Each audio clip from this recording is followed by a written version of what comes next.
And now it's time for a preview of an upcoming game by Tom Vasel. Hey folks, today we're taking a look at a game that's on Kickstarter called Chaosmos, which is a mixture of chaos and cosmos, I believe. This is a game with aliens and unique races and special powers and combat against one another with dice. But it's not the kind of game that you might think it is when I say that, because there are many games that maybe have that. This is a very different sort of game. Let's take a look at it and then we'll be back. As with all my previews, everything that you see here may or may not be in the final copy. This is a prototype, and we're just here to show you how the game works. Although wow, these are the alien miniatures that are in the game. And there's a couple things I really like about these alien miniatures. First of all, these are painted. These are some of the best painting jobs I've ever seen. You actually can get these painting jobs done at a very high level on the Kickstarter. They'll be just plastic otherwise. But another thing I really like about these aliens, they're just painted so well. I'll be sad when I send them back. But they're just very alien-ish. Each alien has a very unique flavor to it. I mean, you have this guy here is your big warrior, and this guy, and then I don't even know what this guy is, but they're really weird looking. Now, each alien has a basic color, and at the beginning of the game, whichever color you pick, let's say you pick the yellow alien, you're going to start on the yellow planet. Not only are you putting that alien on the planet, but you have a card that talks a bit about your alien. Each player gets one of these alien cards, and these aliens will tell you what your home planet is. They also tell you a planet you can't land on. The atmosphere is too tough for you. And interesting about that, for example, this is the pink. They can't land on the blue planet. The blue planet here has a pink ring to remind you of that. However, they can land if they have a special kind of gear that they can get. They're also immune to a specific weapon. This one's immune to the poison dart.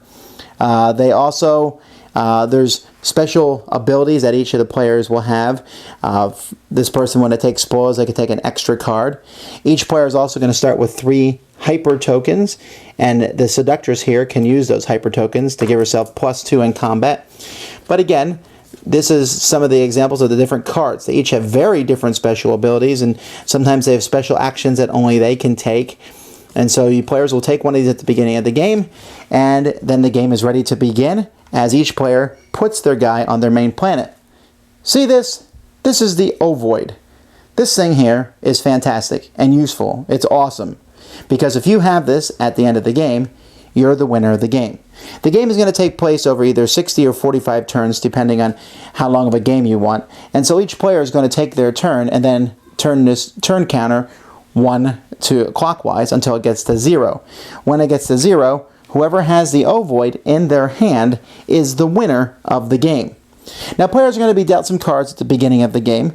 Each of the planets has an envelope that is associated with that planet. So, for example, this is the Cyclocus card. And in this, you're going to put a certain number of cards depending on how many players are in the game. Every planet's going to have that. So players will have one planet that's theirs. It's their home planet. So if I was the yellow planet, I would have the yellow envelope that I would be keeping cards in. And you also have a handful of cards. And you can switch back and forth whenever you want. So you might want to put cards in your envelope to keep them safe there, because players might be trying to steal cards from their hand. Or you might want to keep them in your hand to keep people from plundering your planet. As the game progresses, each player is going to have 3 actions. One of your actions can be simply to move across the board. If you're on top of another planet, an action you can have is take the envelope of that planet, and again, you can take cards in and put cards out of that. Another action you can do is you can fight another creature.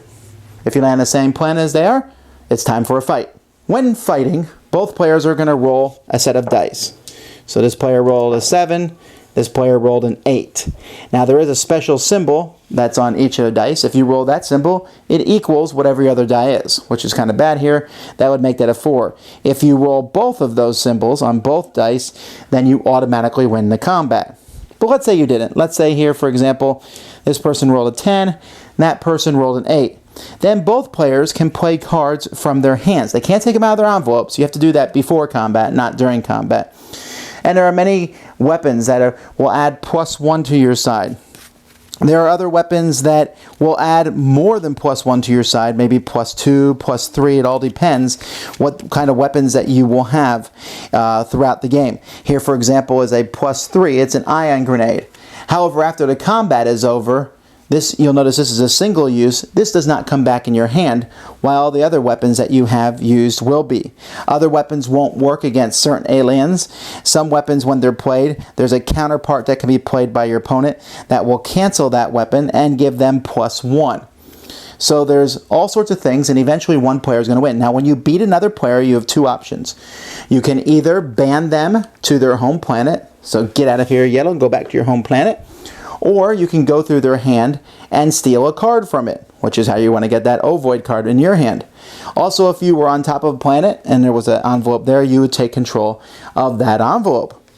Now, whenever you leave a planet, you have to leave that envelope there. And you know other people are going to want to come by and snoop through it. So you can leave one card on the top of each planet.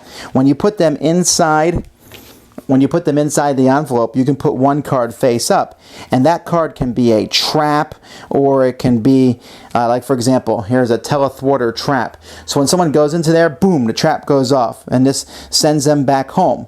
Sometimes you can put like a lock on it, which will keep people from getting into it unless they have a specific type of key.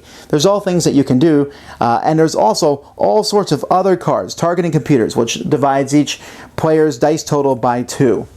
Also on players' turns, there's a cosmic pool up here, which everybody on your turn, if you control your home planet, you can switch a card from your hand with a card from there. Maybe I want this hyper tube, which lets me send a card face down into any envelope from my hand.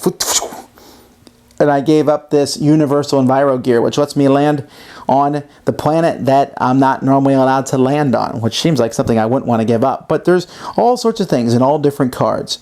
So the game is just going to go back and forth like that as players move around, fighting each other, looking through the envelopes, hiding that card, trying to force somebody else to give them the ovoid, and the game will eventually end at 0, in which case whoever has the ovoid wins, although there is one alien who wins if no one has the ovoid and it's in one of the envelopes. If there's one thing you can say about Chaosmos is I don't know that I've ever played a game like this before. Essentially, it's a game of keep away. I have this, you can't get it, and we go after you. But at the beginning of the game, nobody knows where the ovoid is. Maybe someone has it in their hand. Maybe it's out there in an envelope that no one's discovered. But as the game progresses and people go to different planets, somebody has to have it. So you are going to go fight other people because you want the chance to beat them. And there's all sorts of ways to fight people. There are some aliens who are stronger than other aliens. Maybe they get a free reroll. Maybe they have better weapons. But there's always cards you can get to one-up these people, to do better against them. And so there's kind of a logic, where is that ovoid? Where is it? And at the same time, there's the fun of combat and such. The gameplay will get quicker and quicker as you go. In fact, the quick game I thought was just as fulfilling as the longer game. But this moving around the planets, trying to figure out how to best use your special abilities to your advantage. That going in an envelope just to find out there's a trap is a laugh out loud moment for most people in the game. And you always can keep coming back. Getting beat doesn't mean you lost. Even if you had the ovoid, someone steals it from you, you can get it back. See, the trick is not to have the ovoid the whole game, but to have the ovoid at the end. So maybe you let someone else have it and make everyone think that someone else has it so that you can go attack the person who does have it and win it on the final turn. The aliens, like I said, are very unique. I love the artwork. I love the modeling.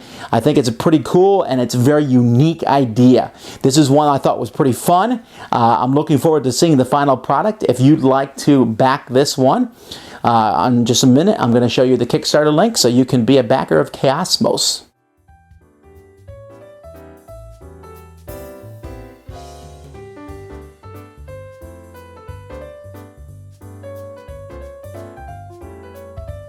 Thanks for watching our review today.